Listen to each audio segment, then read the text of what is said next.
So how should you organize innovation? This is also a great question that many companies are struggling with.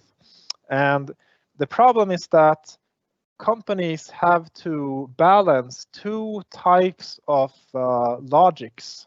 And these two are today's business. We want to maximize that business of today. And we also want to have business tomorrow because there are competitors who are really, sniffing or having the blowtorch in our backs about that. So we want to invent the business for tomorrow. And this is a real dilemma. How should you structure your organization so to take care of these two types of logics? So let's start with tomorrow's business. That's called exploration in this literature. This is about finding new business models. This is about growing in new markets or taking care of new customer needs that you haven't before. And the logic here is that this kind of demands high risk taking and some flexibility. And with flexibility, I mean the ability to change, to do a pivot, to understand that you're on the wrong path here. You need to change quite quickly. So it's a lot more agile type of logic that this is all about.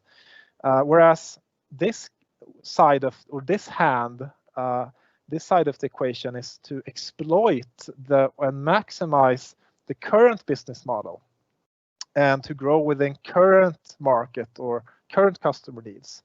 And the logic here is basically to focus more on cost efficiencies and or cost reductions, process efficiencies, logistics, you name it, making everything working better, cheaper, and so forth. And the problem is that these two, they collide. It's two hands that the organization is trying to use at the same time. And the field for this is called actually organizational ambidexterity. What does ambidexterity mean? Do you know? Someone knows? Yeah, the ability to use both hands at the same time. That's the explanation for ambidexterity. And there are 4 ways to look at ambidexterity. How should we organize these two logics? How should we do this? And if you're interested in more about this, I can send you a great paper about how to do it. And if you're interested in anything I say, you can just mail me and I'll send you stuff. So let's continue the conversation. The first one is called structural separation, and this is the most classical, I would say. It's when the exploration part is put into certain departments, such as R&D departments or labs. It's a more, I don't know what you say about labs, but it's the R&D department 2.0. I don't know, basically. A bit more agile, perhaps they work. Yeah, tomorrow, future. But they work often design driven and more agile, I would say. So fair enough. But so the exploration part is separated from the exploitation part because they don't want these exploration people to be poisoned by the logic of the exploitation people, short-term thinking and these types of things.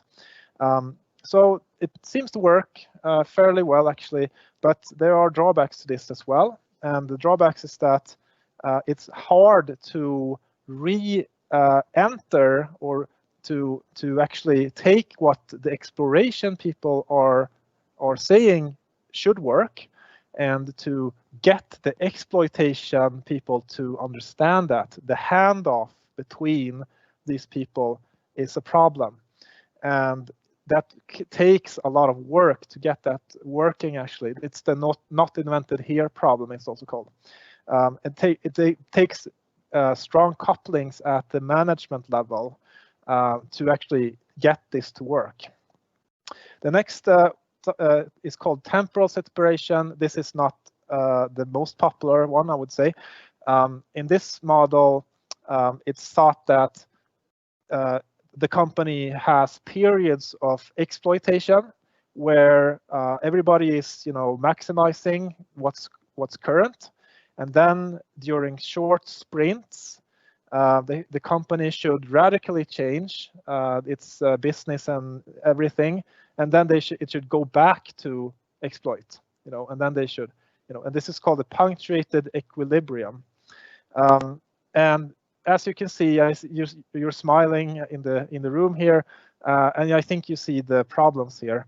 It's actually very, very hard to just snap from exploiting one day and the next day you're gonna innovate, and then you're gonna go back to exploit. So this is not the most popular model, but used with this one at the same time, I think that, for instance, Volvo Cars, they have this. They have both their R&D departments and labs and things, and they have also sprints. So for instance, they had their goal that every car should be electrical by 2019, for instance. So that could be like one of the large sprints that they're actually moving towards. But just having this one is not very popular. This one is called contextual ambidexterity, and this is what Google does, 3M. This is where everybody, not everybody, but most of the people have in their same role, they have 20% time to do exploration, and then they have 80% for exploitation, working with current projects. So there are no separate departments. The separation is within each people's roles. And there are benefits to this as well, but also drawbacks. The drawbacks is that you can get swelled, you can get swarmed by exploitative things. So those things, the orange things here, they eat up your time for doing your exploration, for instance. And that seems to be quite a large problem, actually. So if you want this to work, you should have earmarked time for the blue things. Basically, very strict about this is the time I have to use for exploration. Otherwise, the orange is going to eat it, basically. Yeah. And the fourth one is called domain separation, and this is the most modern way of doing it, actually. And in this way here, they basically companies basically say that, okay, most of the companies is going to do exploitation, but we'll have small projects going, and those are going to be in collaborations with other companies. So that we can piggyback on their competence and their logistic chains and things like that. So we radically innovate. We really try to stretch our business proposals and find new business models and things like that. We do it in small projects that have to basically work as startups and basically has to prove their value as startups before we even think about doing anything with it. So an example of that is here in Sweden, we have both this supplier of food that brings out food to people's homes. It's called Mathem. You can order food online, groceries, I mean, and then Mathem drives your food to your door. So we have Mathem. And then we also have a retailer chain called Clas Ohlson, and they sell frying pans and utensils, kitchen utensils, and things like that. So they've actually done a joint venture. So Clas Ohlson piggybacks, right? This is happening right now. They are using Mathem's distribution chains and logistics and ordering websites and things like that. In order to push their products into a larger market. And Mathem is happy about that as well because they can sell more things, basically. So they've found a nice way of collaborating with each other. And this is called domain separation. And in this mode, the company is has a portfolio of different collaboration projects, and this is called open innovation. Okay, a lot of things, a lot of information, but I think it's interesting.